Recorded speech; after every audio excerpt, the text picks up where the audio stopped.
Great institutions, like great people, have to do more than look good. They have to be good. They have to choose to do good. And that didn't happen here. Since 2005, the image of MSU and the defendant have been linked together with an unbreakable bond. That's when she took over as president of MSU. When MSU looks good, the defendant looks good. In April 2011, as I mentioned in my response to the motion, MSU and many other schools received what was called a Dear Colleague letter. The letter was from the Department of Education Office of Civil Rights. The letter recommended that schools implement a number of changes in handling sexual misconduct on campus. MSU personnel, including Paulette Granberry Russell, that you'll hear from during this preliminary examination, began working on implementing some of the recommendations. They adopted some policies, they did some training. It was a high enough priority that the Title IX implementation became a regular agenda item on the defendant's calendar. In 2012, the Office of Civil Rights received 3 complaints against MSU for the way MSU was mishandling complaints of sexual misconduct. OCR, the Office of Civil Rights, became a regular agenda item on the defendant's calendar. By early 2014, the Department of Education Office of Civil Rights scheduled a campus visit at MSU to investigate their mishandling of complaints of sexual harassment and assault. Paulette Granberry Russell was the person in charge of the Title IX office at that time.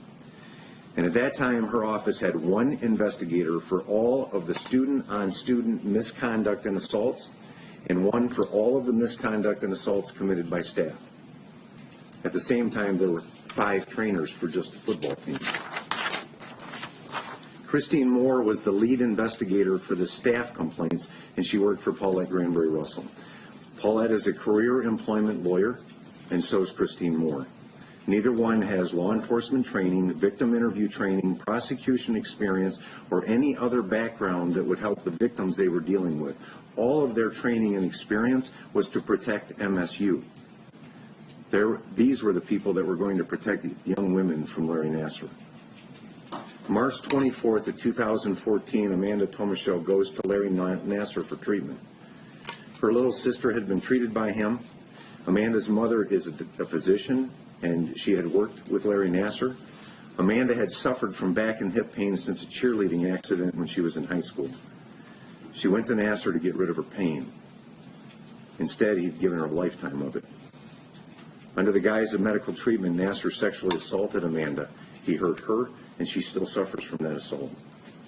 After the assault, confused and hurt, Amanda struggled with what to do. She talked to some of her friends, she talked to her mom, and then she decided to do the bravest thing. She called Dr. Covan. She knew he was a doctor, he worked at the MSU Sports Medicine Clinic, and she trusted that he would do the right thing. Mid-April, she tells Dr. Covan everything that Larry Nassar did to her during that exam. She told him Nassar sexually assaulted her. And that's not how Covan told it to Christine Moore. Amanda's complaint sat. 1 week went by, no contact from MSU. 2 weeks go by, no contact. 3 weeks go by. Right in the middle of an Office of Civil Rights investigation for mishandling complaints of sexual assault, Amanda Thomashow's complaint sat for 3 weeks and nobody contacted her, after she had reported it to Dr. Covan. On May 15th, Christine Moore, thinking she's handling a minor complaint against the way a doctor behaved during an exam, she calls, not interviews live, calls Amanda on the phone. Ms. Moore testified she was not told the whole story by Dr. Covan. So when she did call Amanda, she was shocked to hear the entire story of what Larry Nassar had done during that exam. Now, knowing that there had been a 3-week delay, Moore went into action. She interviewed Amanda for 44 minutes. Then early the next morning, Moore called her supervisor, Paulette Granberry Russell, and she told Russell what Amanda had told her. She told Russell that Amanda was claiming she was sexually assaulted by Dr. Larry Nassar from the College of Osteopathic Medicine. And Granberry Russell then asked Moore to send her an email with the details. And you'll see that email. Granberry Russell then emailed the defendant Joanna K. Simons on that same day.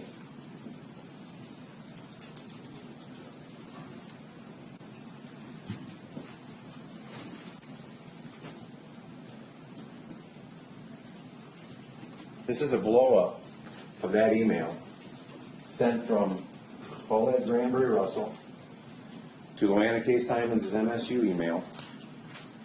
We have an incident involving a sports medicine doc.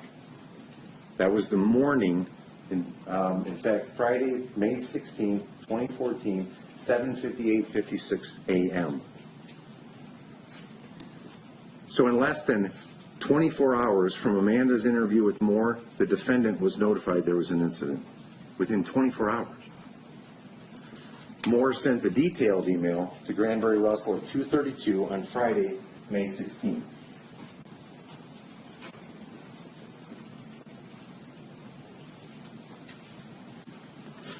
And this email, sent from Christine Moore's email, but sent to Paulette Granberry Russell's personal email account, Friday, May 16th at 2:32, and it's the claimant, Amanda Thomashow, MSU graduate, 24 years old, no current affiliation, respondent, Dr. Larry Nassar, faculty, MSU Sports Medicine, allegations in very general summary, massaging breast, undershirt, over bra for 1 to 2 minutes, massaging as one would if they were getting intimate. That was Friday afternoon, May 16th, 2014.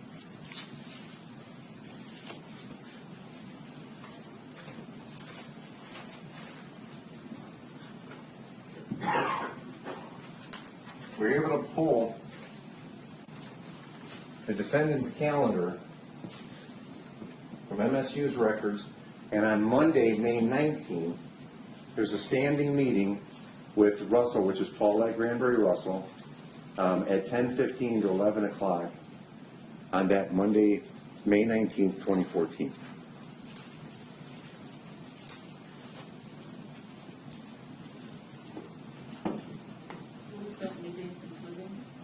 It was Paulette Granberry Russell and the defendant. We were able to pull from Paulette Granberry Russell's records a folder that she had prepared for that meeting. And on the outside of that folder wrote Sports Med, Dr. Nassar, S.A. And she will testify that S.A. in their office means sexual assault. And that she had written that on the folder to remind her to talk to the defendant about it.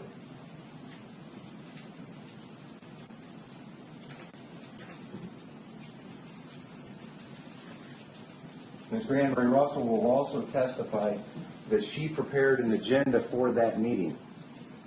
And that agenda she amended that morning, May 19th, to include item number 6, COM incident, which she will testify means College of Osteopathic Medicine.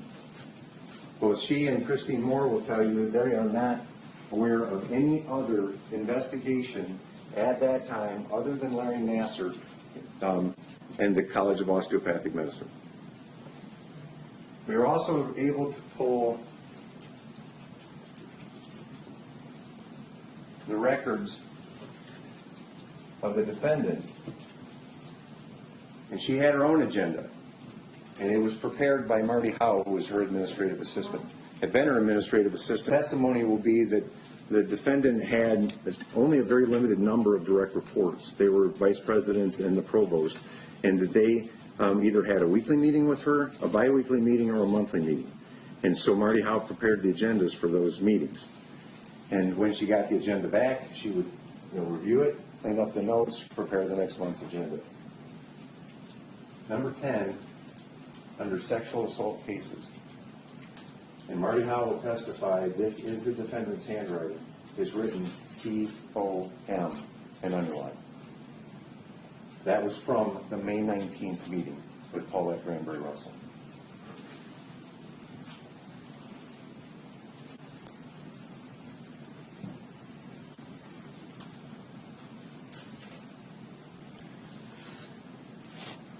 From From 2016 to 2018, the defendant has maintained that the only thing she knew was that there was a sports med doc that was under review. She told that to the media. She told it to the Michigan State Police, and then a month later she told it to the Senate. She never told anyone that she didn't just get an email, but there was also a phone conference with Paulette Granberry Russell, because it allowed her to absolve herself and MSU of the responsibility of what she knew and when she knew it. So in the OCR investigation and the civil lawsuits and the criminal investigation, through all of that, she maintained all she got was the email, that there was an incident involving a sports med doc. She apparently never thought we'd find the agenda prepared by Paulette Granberry Russell or the one that she completed in her own handwriting. And then MSU cleared Nassar from any misconduct. You'll hear from Christine Moore, who did that investigation. Nassar provided two of the witnesses that helped clear him. Nassar provided them. Dean Strample, who's now presently under indictment, provided the other two. It was Nassar that notified Christine Moore that he was going back to work and going to begin seeing patients again in July, early July. That the investigation was, as far as he's concerned, was over. Christine Moore had indicated I wasn't even done with the investigation yet when I was notified by Nassar he was going back to work to see patients again. MSU cleared a monster, and then they put him back in a position to sexually assault dozens more victims before the truth came out in the newspaper in 2016. The defendant repeated the lie about when she knew about Nassar ever since, because it protected MSU and it protected herself. The defendant dedicated her entire career and her entire life to MSU. There's no dispute about that. Her job and her mission has been to protect MSU. She had her cabinet, which included the vice presidents and the provost. She had standing meetings with all of them, and she had a standing rule that if something was happening or going to happen, she should be notified first so she could provide input and get out ahead of it so that MSU didn't look bad. And Paulette Granberry Russell, on the Nassar case, did exactly that. The elements of this offense are actually very simple. A person makes any statement to a peace officer after being informed that he or she is conducting a criminal investigation, knowing that the statement is false or misleading regarding a material fact in that criminal investigation. I don't believe there's going to be any dispute that there was an interview, that it happened at MSP headquarters in Dimondale, Michigan, that the interview took place on May 1st of 2018 here in Eaton County. There also won't be any dispute that Detective Arndt and Detective Cavanaugh are peace officers. They are sworn police officers with the Michigan State Police. The dispute will be the following: whether the defendant was informed that this was a criminal investigation. That's one of the elements. We're prepared to prove it. Detective Arndt and Cavanaugh will testify. They told the defendant when they first met at the post, and it won't be on the recording that the court and that we've exchanged with the defense, and it won't be on the transcript, because it happened in the lobby before they turned the recording on. They'll testify. They told her that they were from the Michigan State Police. They were working with the Attorney General's office. Not. So they wanted to make sure all the witnesses in this investigation knew this was clear. This is not the civil part of what the AG's office does. They were part of a criminal investigation. Whether it was a false statement, the evidence will show that there were two statements. This is an excerpt from the interview.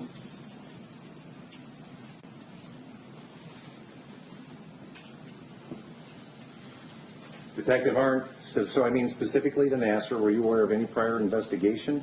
You know, before the story broke in the news, were you aware of any prior investigation with Larry Nassar? Or, you know, misconduct for that matter, anything? Ms. Simon, I was aware that in 2014 there was a sports medicine doc who was subject to a, not what the email said, it said that we have an incident. But anyway, but I was not aware of any of the substance of that review, the nature of the complaint. That was all learned in 2016 after it became clear in the newspaper. So that she was not aware of the nature of the complaint that generated the 2014 MSU Title IX investigation of Amanda Thomashow's allegations is a lie. Her statement, I was aware that in 2014 there was a sports medicine doc who was subject to a review when in fact she knew it was Larry Nassar who was the subject of the 2014 Title IX complaint made by Amanda Thomashow, and that was false. That she knew the statements were false, and that the statements were material to their investigations of CST First and misconduct of a public official. Detectives Arndt and Kavanaugh will testify to the importance of the fact that the defendant knew the nature and substance of the allegations made by Amanda that she was sexually assaulted, that it was by Larry Nassar, and why that was material to their investigation of criminal sexual conduct first degree against Larry Nassar and anyone that may have aided or abetted Nassar, including Paulette Granberry Russell. And that Paulette was told of those allegations, and that Paulette Granberry Russell knew, so that they would have had that information when they interviewed Paulette Granberry Russell. Because obviously, from what we've seen now, the defendant knew when she told them she didn't, when they interviewed Paulette Granberry Russell, they would have been able to confront her with the fact that you had a meeting with the president. And you also had an email that had all of those allegations spelled out. So by sending them off with the information that she didn't know anything, it affected their investigation. It also affected their ability to execute search warrants for emails and phone calls, not only to Paulette Granberry Russell, but from Paulette Granberry Russell to Dean Scramble. And obviously that investigation has continued, not because of the information she provided, but in spite of the information that was provided by the defense. The purpose of a preliminary examination, as the court is well aware, is to determine if a felony was committed and whether or not there's probable cause to believe the defendant committed it. It requires a quantum of evidence sufficient to cause a person of ordinary prudence and caution to conscientiously entertain a reasonable belief of the accused's guilt. The probable cause standard is a low one. It's much lower than the beyond a reasonable doubt standard that governs their trial. To find probable cause, the magistrate need not be without doubts regarding the defendant's guilt. At the preliminary examination stage, we're entitled to use direct evidence, circumstantial evidence, coupled with any reasonable inference that can be drawn from that circumstantial evidence to establish probable cause. To establish that probable cause, Detectives Arndt and Kavanaugh will testify about the interview, that it took place at NSP headquarters. They identified themselves as police officers, and they told the defendant they were assisting the Attorney General's office with a criminal investigation. The defendant's statement was knowingly false or misleading. She said she didn't know the name Nassar and didn't know the nature and substance of the complaint. But the evidence will show that she was a hands-on, engaged, detail-oriented manager who required her direct reports to keep her advised of situations that would or could make MSU look bad. The defendant received the email from Paulette Granberry Russell telling her they had an incident involving a sports med doc.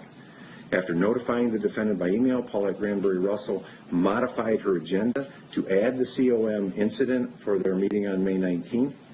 The Thomashow complaint against Nassar was the COM, the College of Osteopathic Medicine incident, and the defendant wrote COM under sexual assault cases in her own handwriting on her agenda from the May 19th meeting. For the meeting to remember to talk to Simons. And the defendant's agenda had sexual assault cases checked off, which was her system for notifying her secretary those items had been discussed. The statements were material to the investigation of CFC First and the misconduct of a public official, and Detectives Arndt and Kavanaugh will testify that they were material because they steered the investigation away from the defendant, from Paulette Granberry Russell, and from Dean Scramble. And any evidence that would have been gained by search warrants on emails, phone records, calendars, agendas, etc. And again, motive. Why did the defendant lie? Because, as I've said, MSU's image and reputation and the defendant's legacy are inextricably linked. If MSU looks bad, the defendant looks bad. Civil liability, both personal and for the college. If her lie is believed and she and MSU did not know about Nassar until August of 2016, then there's nothing that they could have done. You can say it was a system failure, it's a Title IX threshold problem, whatever. But if the defendant had admitted that she did know and that she had a meeting that included Amanda's complaint against Nassar on the agenda, that she was told it was a sexual assault and that she and MSU could have done more against Nassar and stopped him, The 60 women and girls that were assaulted between 2014 and 2016 are partly her responsibility. It was way easier to lie. Great institutions, like great people, have to do more than just look good. They have to be good. Thank you, Your Honor.